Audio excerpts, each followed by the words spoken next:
Alright guys, my name's Chris Gutierrez with Code 3 Motors, longtime paramedic and power stroke mechanic. I'm going to give you a walk around tour of this 2010 Chevy Express 3500. This has the 6.6 liter Duramax turbo diesel motor with 165,000 miles. Runs great. This is compliant in all 50 states, and it's in the sweet spot prior to DEF fluid being required. So this does not require DEF fluid. If you have a turbo diesel after 2012, most likely you have to put DEF fluid in that motor. This motor does not require that, so pretty significant savings on your fuel cost not having to have DEF fluid. So I'm just giving you a walk around tour. We're going to start going through all the exterior compartments, and then we're going to jump in the back, go through all of the patient compartment stuff, and then the cab, and then a test drive. This first compartment, the O2 compartment, and you can see the O2 cylinder rack is in there. There's a regulator hiding back there. It's set up for an M tank. You could put bigger racks if you wanted to put an H tank in here. Fire extinguishers in there. It's big enough to also put a stair chair in addition to a house tank. And then the Certified Star Life sticker is right there on that door. Next compartment. Pretty big space for your jump bags or restock equipment. Also has an inverter in there, and the suction motor is back behind the cage. This is also for sharps container and trash. There's a drop through from the patient compartment inside, and it's held up in there. I'll show you that when we get inside. And then back here, another large compartment. You could put a spare tire in there if you wanted to, or extrication equipment. Most ambulances, oh yeah, let me bring this up. Alright, most ambulances, if it's a dually, you have two spare tires, actually. I mean, if you get a flat tire, you could always borrow one off the back to get you to your destination. But if you operate somewhere that requires a spare tire in addition to everything else, you could put it in there. But I would prefer, like most people would, to have it for extra equipment and extrication equipment and whatnot. What I was going to bring up is, before I forget, this is red, but this is a wrap, which is really hard to believe because it's so shiny. It is a vinyl wrap, and underneath this is virgin white paint. So if you want a white ambulance, there's one underneath this vinyl wrap. But if you want a red ambulance, here it is. But and it had graphics on there. I took it off. It had really nice gold leaf, machine turned gold leaf lettering and stuff on it. But obviously, try to make it a blank slate so it appeals to whoever the new owner is going to be. But back here, the backboard compartment, very big space. You can put several backboards in here. You could even put a scoop stretcher in there.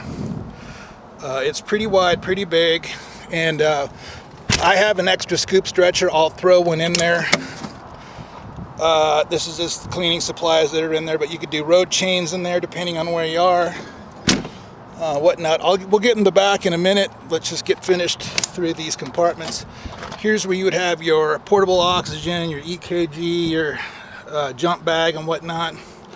And then down below are the batteries and a slide out tray. Now there's one battery in there, but on the Chevy Express there's one under the hood. So it actually has two batteries right now, and it runs fine off of two batteries. If you were gonna, add one more, you could.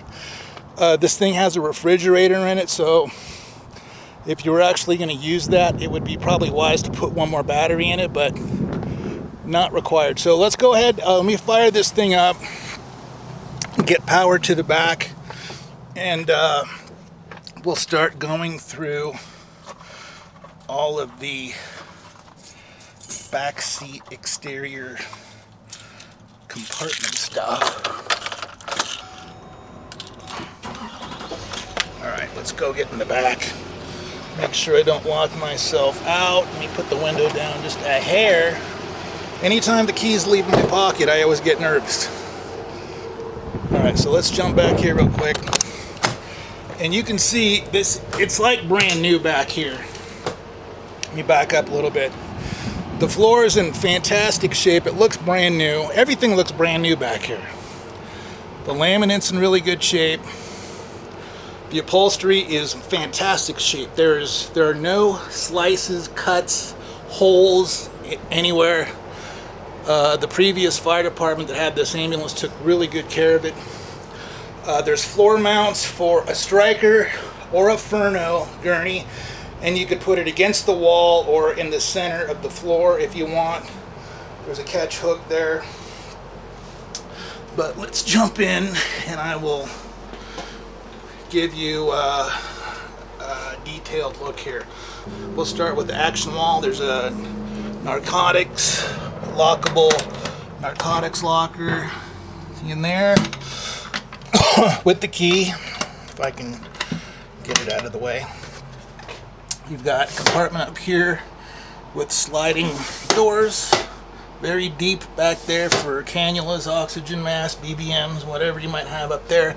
Over here, this is open on both sides, and this one right here, it doesn't look like there ever was, ouch, plexiglass in there. There's a little small one there, one down there. You can see that's very deep. Over on this side, there's more above the bench seat. And, I don't know, seat collars, headbeds, stuff up there. And then we have over here a compartment that's for your outside compartment, so your portable oxygen, EKG, and portable suction would go there. You also have access down here. Here's the refrigerator, and it looks like it's never been used. It even has an ice tray feature. I have it off. You know, I just don't know how much juice this would draw, and I don't have a purpose for it. This is not something you see in most ambulances, but it's a pretty cool feature to have. Better to have it and not need it than need it and not have it. The jump seat, it has an integrated child seat, and it is on a track. I'll slide it forward so we can get into the electrical area. There's the power for the siren, circuit breaker, and then bus bars and solenoids back there. And then up here's the relay board. This is a wheeled coach, by the way. I didn't mention that. I am a huge fan of wheeled coach ambulances. They're super reliable. Never had an issue with a wheeled coach, and I probably sold a couple hundred of them. And then there's a space below the CPR seat. Very shallow for bedpans, emesis basins, whatnot. If you want more counter space, that back comes down. So you can do that, but that seems a little excessive. I don't know that you need that much counter space, but it's there if you need it.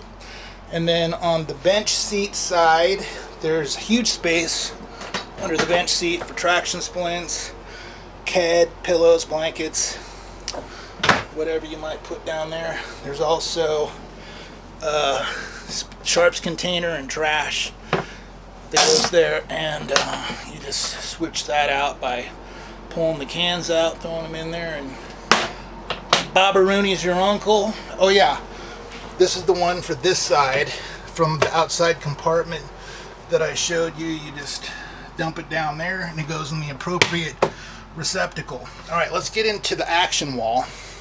There's switches. If any of these switches go back, these are $12 switches. A lot of times on like Horton or Road Rescue, or Braun, you'll see these really fancy digital switchboards that control the suction, and they'll show you how much oxygen you have in the tank. But if any of the switches on those things go bad, the whole thing is shot. So you got to take it out, send it in for repair, or buy a new one, and they're really expensive. And there's a lot of downtime. So